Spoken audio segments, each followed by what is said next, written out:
Movie की शुरुआत होते ही हम मार्क और लुटकर नाम के दो लोगों को देखते हैं जो केमिकल ट्रांसपोर्टर्स है और वो एक हार्मफुल केमिकल्स के ड्रम से भरे ट्रक को लेकर जा रहे थे। वो आपस में बातें करने में काफी मगन थे। तभी अचानक उनके ट्रक के सामने एक हिरन आ जाता है जिसे वो लोग बचा नहीं पाते और वो हिरन उनकी ट्रक से टकरा जाता है जिससे उनका ट्रक आउट ऑफ कंट्रोल हो जाता है और ट्रक के अंदर से एक केमिकल ड्रम निकलकर नदी में जा गिरता है जहाँ कुछ व्यूअर्स ने लकड़ियों से अपना घर बनाया था। अब वो जैसे तैसे अपनी ट्रक संभाल लेते हैं और नीचे उतरकर इस हादसे का जायजा लेते हैं और फिर अपने ट्रक में बैठकर वहाँ से निकल जाते हैं। लेकिन उन्हें जरा भी भनक नहीं थी कि उनसे क्या गलती हो गई है। इधर वो केमिकल ड्रम लीक होना शुरू हो जाता है और सीन चेंज हो जाता है। इसके बाद हम एक लड़के को देखते हैं जो उसी रिवर में फिशिंग कर रहा था कि तभी अचानक उसके हुक में कोई चीज फंस जाती है जिसे वो बाहर निकालने की कोशिश करता है, लेकिन उल्टा वो चीज ही उसे रिवर में खींचने लगती है। उसी दौरान पीछे से कोई आकर उस पर हमला कर देता है और उसे मार देता है। अब अगले सीन में हम तीन लड़कियों को देखते हैं जिनमें मैरी, जैन और जोई थे। हाल ही में उन्होंने अपना ग्रेजुएशन कंप्लीट किया था, इसलिए वो लोग वैकेशन पर मैरी के फार्म हाउस पर एंजॉय करने जा रहे थे। तभी रास्ते में उन्हें एक रिवर दिखती है और उसकी लोकेशन उन्हें काफी पसंद आती है। लेकिन अभी के लिए वो फार्म हाउस जाकर आराम करने का फैसला करते हैं और कुछ ही देर बाद वो लोग फार्म हाउस पहुंच जाते हैं जहां वो अपने पड़ोसियों से मिलकर अंदर चले जाते हैं। यहाँ वो लोग देखते हैं कि उनके मोबाइल पर सिग्नल नहीं था, यानी यहाँ से वो लोग बाहर कांटेक्ट नहीं कर सकते थे। इसके बाद वो सनबाथ लेने के लिए उसी रिवर में जाते हैं जो उन्होंने आते हुए देखी थी। वहां जाके वो ऑयलिंग वगैरह करके चिल आउट करने लगते हैं। तभी उनकी नजर एक बीवर्स डैम पर पड़ती है जो नदी के पास ही था। वो वहां जाकर देखते हैं तब उन्हें वहां ग्रीन कलर के दाग मिलते हैं जो किसी बीवर के पैरों के निशान से छपे थे। तभी उन्हें वहां एक केमिकल ड्रम दिखता है जो उस ट्रक से गिरा था।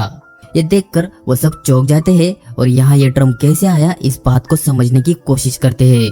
तभी वहाँ एक बड़ा सा भालू आ जाता है जिसे देखकर ये तीनों लड़कियां काफी डर जाती है।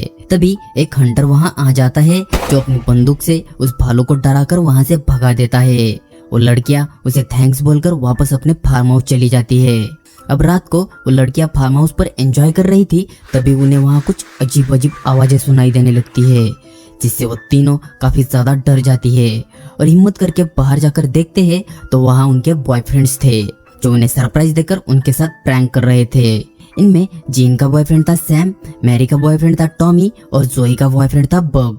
अब वो सभी मिलकर काफी एंजॉय करते हैं और कुछ देर बाद जीन कपड़े चेंज करने वॉशरूम जाती है। तब उसे वहाँ कुछ आवाज सुनाई देती है जिसे वो डर कर चेक करती है। तब एक बीवर उस पर हमला कर देता है और उसे काटने की कोशिश करता है, लेकिन जैसे तैसे वो बचकर सैम के पास जाती है और उसे सारी बात बताती है।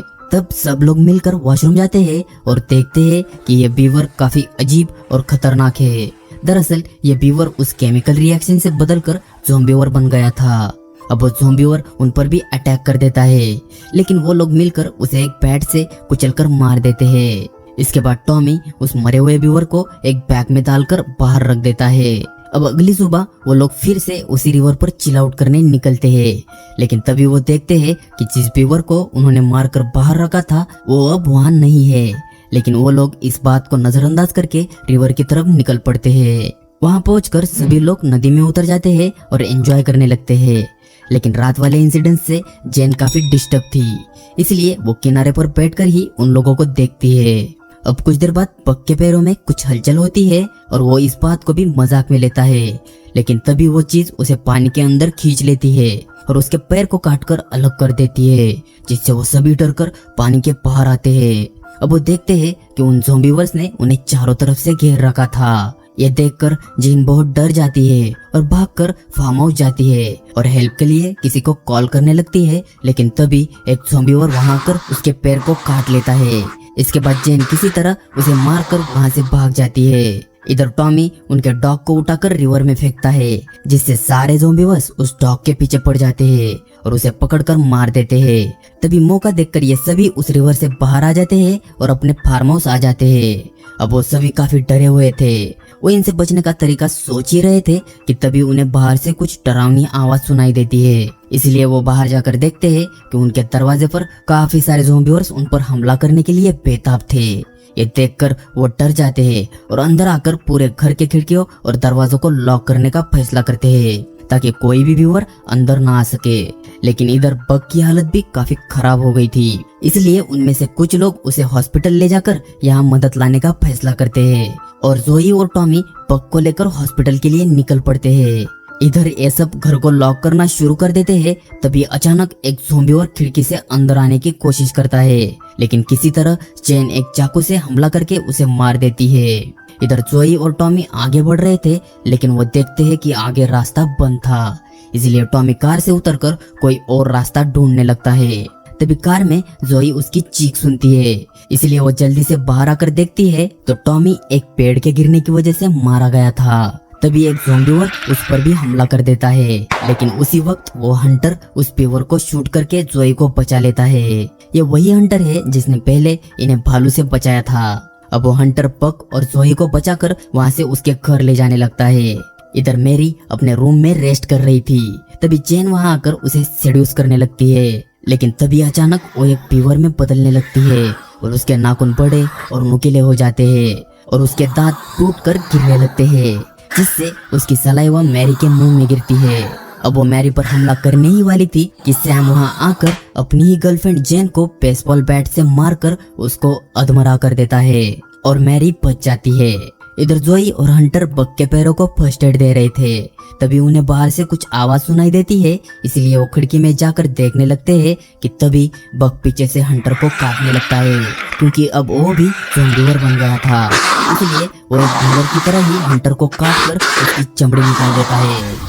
जोई ये सब देखकर काफी ज्यादा डर जाती है और जैसे तैसे हंटर की गन उठाकर बग को शूट कर देती है, लेकिन गोली बग के बजाय हंटर को ही लग जाती है और वो मर जाता है। अब बग जोई के पीछे पड़ जाता है, इसलिए वो एक रूम में जाकर छिपती है जहाँ उसकी नेबर ज़ॉम्बी बन के पहले से ही मौजूद थी। अब वो उस पर अटैक करती है, इसलिए जोई उसे गन से शूट करने की कोशिश करती है, लेकिन उसकी गोलियां खत्म हो चुकी थी, इसलिए वो घबराकर वहाँ की खिड़की से कूद जाती है। इधर सैम और मैरी इस घर से निकलने का सोच ही रहे थे कि मैरी को सैम पर भी शक हो जाता है और वो उसे अपने कपड़े उतारने को कहती है, जिससे उसे पता चल सके कि वो सेफ है। इसीलिए सैम अपने कपड़े उतारता है, जिससे वो दोनों बहक जाते हैं और उसी वक्त एक दूसरे के करीब आते हैं। लेकिन तभी अचानक जेन, जो कि ज़ॉम्बी बन गई थी, वो एक बीवर की तरह ही घर के फ्लोर को तोड़कर उनके पास आती है और सैम को काट लेती है, जिसे देखकर मैरी बहुत ज्यादा डर जाती है और वहां से भागने लगती है। लेकिन तभी एक ज़ॉम्बी की वजह से उनके पूरे घर में आग लग जाती है, इसलिए मैरी उस घर में फंस जाती है। तभी जोई एक कार से दरवाजा तोड़कर अंदर आती है और मैरी और जोई वहां से निकल जाते हैं। अब कुछ दूर जाने के बाद उन्हें वो रास्ता बंद मिलता है, इसलिए वो दोनों कार से उतरकर पैदल चलने लगते हैं। तभी मैरी देखती है कि जोई की बॉडी पर काफी सारे निशान हैं, इसलिए वो उस पर गन तान देती है, क्योंकि उसे लग रहा था कि अब वो भी ज़ॉम्बी बन जाएगी। इसलिए जोई उसे अपनी सफाई देने लगती है। तभी अचानक मैरी ही ज़ॉम्बी में बदलने लगती है। मतलब यह था कि मैरी ही इन्फेक्टेड थी, क्योंकि जेन के बदलते वक्त उसकी सलाइवा उसके मुंह में गिरी थी। अब उसे ज़ॉम्बी में बदलता देख जोई उसके सिर में कुल्हाड़ी से वार करके उसे मार देती है। अब आगे जोई अकेली ही वहाँ से पैदल निकलती है और कुछ दूर चलने के बाद उसे एक ट्रक आता दिखाई देता है, इसलिए वो खुश होकर उनसे मदद मांगने लगती है। लेकिन वो ट्रक मार्क और लुटकर का ही था, जिन्हें हमने मूवी के स्टार्टिंग में देखा था, और आदत के अनुसार वो अपनी बातों में मगन थे, इसलिए जोई का भी वही हाल होता है जो उस हिरन का हुआ था। और यहीं पर यह मूवी खत्म हो जाती है।